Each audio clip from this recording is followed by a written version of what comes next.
Hi, welcome to Hems vlogs. ഇന്ന് അമേരിക്കയുടെ ഒരു പ്രസ്താവന ഉണ്ടായിരുന്നതെന്ന് വെച്ച് കഴിഞ്ഞാൽ, അമേരിക്ക പ്രസ് മീറ്റിലെന്തോ ചോദിച്ചതിന് ഉത്തരം ഡൊണാൾഡ് ട്രംപ് പറയുകയുണ്ടായി. ഇറാൻ്റെ കാര്യത്തിൽ തീരുമാനം എടുത്തിട്ടില്ല എന്ന് ഉള്ളൊരു തീരുമാനം. അതായത് ഇറാനെ കൈകാര്യം ചെയ്യണമോ വേണ്ടയോ, അവരിടപെടണമോ വേണ്ടയോ എന്നൊക്കെയുള്ള രീതിയിൽ തീരുമാനം എടുത്തിട്ടില്ല എന്നുള്ള കാര്യം. ഇത് ഇവരുടെ ഡിപ്ലോമാറ്റിക് ആയിട്ടുള്ളൊരു ആൻസർ എന്ന് മാത്രമേ ഞാൻ പറയത്തുള്ളൂ. ഡിപ്ലോമാറ്റിക് എന്ന് പറയുമ്പോൾ വളരെ ബുദ്ധിപരമായിട്ടുള്ള അല്ലെങ്കിൽ ഐഡിയപരമായിട്ടുള്ള ഇൻ്റലക്ച്വൽ മൂവ് എന്നൊക്കെ പറയാം.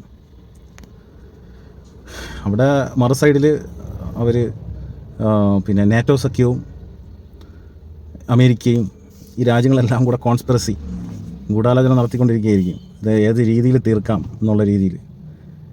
പക്ഷേ എന്ത് തന്നെയാണെങ്കിലും എനിക്ക് പറയാനുള്ളത്, ഇത് അനുഭവിക്കുന്നത് പാവം ജനങ്ങൾ മാത്രമായിരിക്കും. ഇതിപ്പം ഇറാൻ്റെ ഭാഗത്തായിരുന്നാലും ഇസ്രായേലിൻ്റെ ഭാഗത്തായിരുന്നാലും രണ്ടും പാവപ്പെട്ട ജനങ്ങളാണ്. അവരെന്ത് തെറ്റ് ചെയ്തു?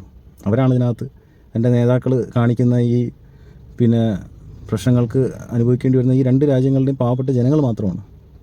അവരുടെ എന്തെല്ലാം സ്വപ്നങ്ങളും എന്തെല്ലാം അംബീഷൻസും എല്ലാം നഷ്ടപ്പെടുകയാണ്. ഒന്ന് ആലോചിച്ച്, ഒരു നിമിഷം കൊണ്ട് ഒരു മനുഷ്യൻ കഷ്ടപ്പെട്ട് എത്രയോ ഒരു ആയുസ് മുഴുവൻ കഷ്ടപ്പെട്ട കാര്യങ്ങൾ, അല്ലെങ്കിൽ അവരുടെ ഫാമിലി നഷ്ടപ്പെടുമ്പോൾ ഉണ്ടാകുന്ന ആ ഒരു ഭയങ്കര ഭയാനകമായിരിക്കും. നമ്മൾ സ്വന്തമായിട്ടൊന്ന് ചിന്തിച്ച് നോക്കുമ്പോഴായിരിക്കും അതിൻ്റെ ആ ഒരു ആഴം, ഡെപ്ത് അറിയാൻ പറ്റുക. എനിക്ക് പറയാനുള്ളത്, വളരെ മനുഷ്യനെ തിരിച്ചറിയുക. മാക്സിമം നമ്മൾ ഒരു പ്രശ്നം ഉണ്ടാക്കാൻ എളുപ്പമാണ്, പക്ഷേ ആ പ്രശ്നം ഉണ്ടാക്കിക്കഴിഞ്ഞാൽ അതിൻ്റെ കോൺസിക്വൻസ് ഭയങ്കര വലുതായിരിക്കും. ഏത് രാജ്യമാണെങ്കിലും മാക്സിമം പ്രശ്നങ്ങൾ ഉണ്ടാക്കാതെ പോകുക എന്നുള്ളതാണ്. ഒരു നിമിഷത്തെ എന്തെങ്കിലും ഒരു ഇതിന് വേണ്ടിയിട്ട് പെട്ടെന്നെടുത്ത് ചാടുക, അടിയുണ്ടാക്കുക, അല്ലെങ്കിൽ അങ്ങോട്ടും ഇങ്ങോട്ടും അടിയാകുക. പക്ഷേ നഷ്ടപ്പെടുന്നത് പാവപ്പെട്ട ജനങ്ങളും പാവപ്പെട്ട ജീവിതങ്ങളും പാവപ്പെട്ട പ്രതീക്ഷകളും സ്വപ്നങ്ങളുമാണ്. അതാരും മനസ്സിലാക്കാതെ പോകരുത്. ഇനി എന്തൊക്കെ ആയിത്തീരുമെന്ന് എനിക്കറിയില്ല. ഡേ ബൈ ഡേ അത് ഭയങ്കരമായിട്ട് എസ്കലേറ്റ് ചെയ്ത് വരികയാണ്. അതിൻ്റെ കാര്യങ്ങളെല്ലാം ഭയങ്കരമായിട്ട് ഉള്ളൊരു രീതിയിലോട്ട്, വേറൊരു തലത്തിലോട്ട് പോയിക്കൊണ്ടിരിക്കുകയാണ്.